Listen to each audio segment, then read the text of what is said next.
to the Bucknuts Morning 5 here on Friday, September 4th, 2015. I am Dave Biddle, and I am joined by Bucknuts contributor Jonah Booker.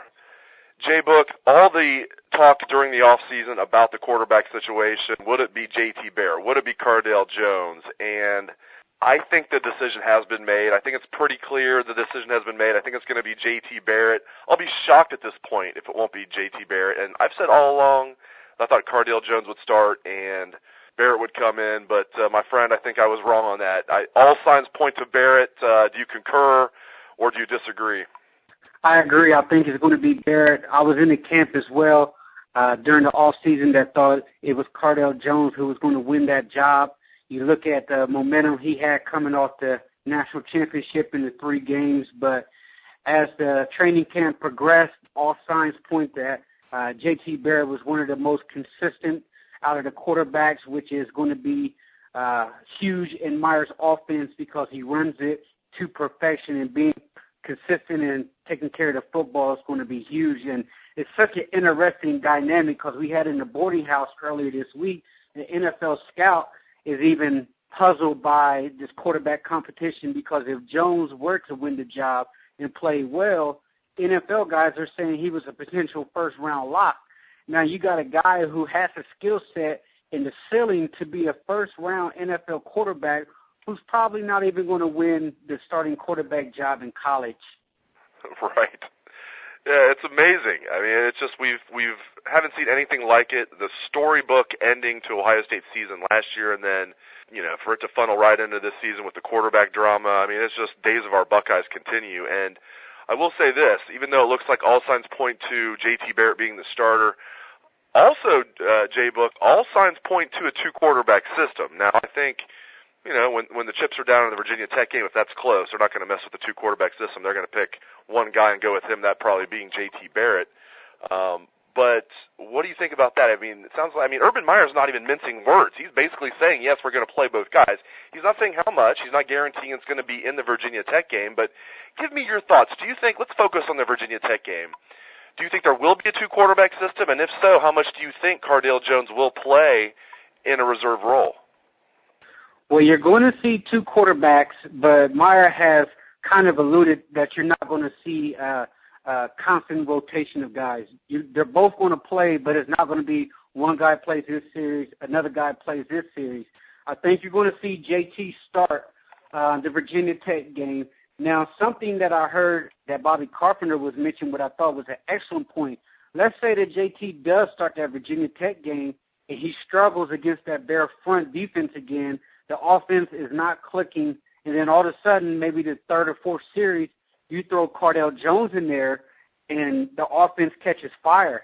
Now you're talking about a serious quarterback competition because you're looking at it saying, hey, JT beat him out, but when the bullets got to flying in live action, Cardale was the one who actually were able to move the chains. Now that's something that really will draw the Buckeye crowds into a heated quarterback debate. All right, let's switch gears. A lot of people want to know who's going to play, who's going to redshirt among the true freshmen. The Buckeyes have 25 scholarship true freshmen. Let's break it down. You go first, sir. There's 25 true freshmen. You can give names if you want to, or you can just give me numbers. How many do you think will play, and how many do you think will redshirt out of the 25? All right. So for me, I have 8 that I think are for sure going to play. You're looking at Justin Hilliard, Jerome Baker, Torrance Gibson, Mike Weber, Isaiah Prince, K.J. Hill, who Meyer said on his calling show he absolutely loves, Nick Connor, and another guy that we mentioned a couple of weeks ago on here was Denzel Ward, who Urban Meyer said has passed Eric Glover Williams, and Denzel Ward is a true sprinter that's really shining this camp that's going to play. And then I think you're probably looking at a couple guys on the bubble. For me, I have 5 guys on the bubble, depending on how they look, in Ja'Shawn Cornell, Eric Glover Williams, Robert Landers, Josh Olaby, and Devin Hamilton. So those are guys that could potentially get in the mix depending on what the game situation is, or they could be candidates to redshirt. And then I'm looking at another 13 guys that are going to be on the redshirt list. And everybody's really high on that freshman incoming offensive line, but they're so deep right now at the offensive line. There's no point to burn a red shirt for these guys to take 4 or 5 snaps a game when a lot of them are looking at 13. Just go ahead and give them a red shirt, and you'll have them back for another 4 or 5 years. Yeah, Jay Book, I had said previously a week or two ago that I thought 12 would play and 13 would redshirt. I'm going to back off that just a little bit and go with 11 are going to play and 14 will redshirt. Urban Meyer every year, he says, we don't want to redshirt guys, but, they're so stacked this year especially. I think less guys are going to play than what I originally thought. But still, 11 guys are going to play, 14 will redshirt in my opinion. The 11 that I think will play are Isaiah Prince, Mike Weber when he gets back, K.J. Hill, Torrance Gibson, Robert Landers. I definitely think, even though Robert Landers isn't on the 2 deep, I definitely think that he's going to be in the rotation to some degree. He got his black stripe off early. I do think he will be the only one of the true freshman defensive tackles of the true freshman that plays, but I do think Robert Landers will play. Denzel Ward, you broke him down eloquently. I think he is a guy that they're very high on, and he looks a lot like Durant Grant out there wearing that number 12, so very high on Denzel Ward. I think Eric Glover-Williams will play. I think A.J. Alexander will play, kind of a toss-up between A.J. Alexander and Rashad Berry. They need one of those 2 guys to play to be the third tight end. I'm going with A.J. Alexander. And I think all 3 of the true freshman linebackers will play, mostly on special teams. They're all third-team linebackers, which is crazy. The depth is great when Jerome Baker and Nick Connor and Hilliard are third-team linebackers. So those are my 11 that I think will play. And then I'm leaving Jayshon Cornell. He's my biggest guy on the bubble. Just like you said, he's one of your guys on the bubble, Jay Book. Jayshon Cornell's on the bubble. He could play, but right now I think they want to redshirt him. He's not on the 2 deep, especially when Joey Bosa gets back. I think they have enough depth there at defensive end, so could go either way. But Jayshon Cornell is the first guy on my list here. Then running down the rest of my guys that I think will redshirt: Rashad Berry, Kevin Fetter. I have a star by him, though, too. Kevin Fetter's a guy I know they're very high on. If they need a second true freshman offensive lineman, I think they're going to go with Kevin Fetter. Obviously, they love Isaiah Prince. He's definitely not going to redshirt, but Kevin Fetter might play, but right now I have him as a redshirt. Brandon Bowen will redshirt.